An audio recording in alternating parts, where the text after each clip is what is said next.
गए थे, मेरी आंखों में आंसू थे। तो वो जब मिलने आया था वो अचानक अपनी सीट से खड़ा हुआ और उसने मेरी तरफ देखा कि क्या हुआ है। मैंने कहा कि यार मैं इनके साथ पूरी तरह कोऑपरेट कर रहा हूँ, वो फिर भी मुझे मारी जा रहे हैं, मुझे माँ बहन की गालियाँ दे रहे हैं। तो अगर आपकी यहाँ पे किसी ऑफिसर से बातचीत है, आप उनसे काइंडली रिक्वेस्ट करें कि यार मुझे मारे कम, या मुझे तब मारे जब मैं आपको कुछ छुपा रहा हूँ या आपको कुछ गलत बता रहा हूँ, तब मार लें, लेकिन मुझे मारे कम।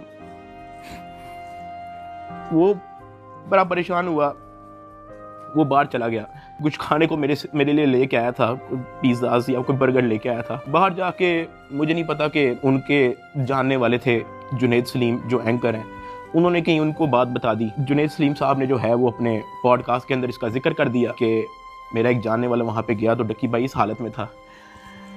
तो जुनैद सलीम साहब ने जो है वो इस चीज़ का पॉडकास्ट दे दिया। ज़ेरे हिरासत जब डक्की भाई थे तो कुछ लोग उनसे मिलने गए तो उन्होंने कहा कि आप पिज़्ज़ा खाएंगे, तो डक्की भाई जवाब में उनके पाँव पड़ गया जो उनसे मिलने आए थे और बिलक बिलक के रोने लगा और कहने लगा पिज़्ज़ा को छोड़े, उनसे कहे मुझे मारें कम। ये नहीं कहा कि मुझे ना मारें, मगर मुझे मारें कम, बहुत मार रहे हैं। जो फिर मेरे लिए अंदर प्रॉब्लम हुई, मुझे फिर इस बात पे डांट पड़ी कि मैं आगे बात आउट कर रहा हूँ। खैर मैंने फिर डिसाइड किया कि मैंने अब बोलना ही नहीं, मुझे जितना मर्जी मारे, मैंने किसी को नहीं बताना।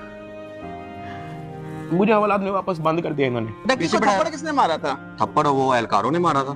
थप्पड़ तो एडिशनल डायरेक्टर ने भी मारा था, मैं आपको बताता हूँ जी। डक्की भी आगे बताएगा कि मुझे चपेड़े किसने मारी थी, और वो बेचारा एक बात कहता था कि यार मुझे मारो ना, मैं कॉपरेट तो कर रहा हूँ, मुझे मारो ना। जब इसको पेश करने लगे थे डक्की को, तो भाई वो आपको बताया था कि मैं इसको थप्पड़ मार के लाया हूँ। हाँ, तो वो थप्पड़ मार के लाए, वो मारते थे इसको। अब मैं आपको बताना चलूँ कि इस पूरी इन्वेस्टिगेशन के दौरान ये जो असिस्टेंट डायरेक्टर शुएब रियाज जो मेरा इन्वेस्टिगेशन ऑफिसर था, उनका जो फ्रंटमैन था, उसको सिर्फ इस काम के लिए रखा हुआ था कि वो मेरे से पैसों की डिमांड करे। उसने तब मेरे से पूछा कि यार तू बेवकूफ है। मैंने कहा क्या हुआ है? कहता यार तेरे पीछे आने वाला कोई नहीं। मैंने कहा यार मेरी फैमिली कभी इन चक्करों में पड़ी नहीं है। तो कहता नहीं नहीं तू बेवकूफ है, तुझे समझ नहीं आ रही कि मैं क्या कह रहा हूँ, तुझे अपना मसला नहीं हल करना। मैंने कहा नहीं मुझे नहीं समझ आ रही आप क्या कह रहे हैं। कहता कि तेरा कोई दोस्त पीछे आने वाला, कोई तेरा भाई, कोई तेरा आउट ऑफ कंट्री कोई दोस्त रहता हो, कोई तेरे पीछे आने वाला नहीं। मैंने कहा कि मेरी तो बातचीत ही नहीं है किसी से, तो मैं किसको क्या कहूँ। तो कहता कि ये जो तेरा आईओ है ना, सारी गेम इसके हाथ में, इसने जो लिखना है तेरे साथ वही होना है, तो तू अगर इसके साथ ताउन करेगा तो तेरा मसला हल हो जाएगा। मैंने कहा मैं समझा नहीं आपकी बात। कहता कि भाई लगता है तुझे सारा पैसा कब्र में लेके जाना है,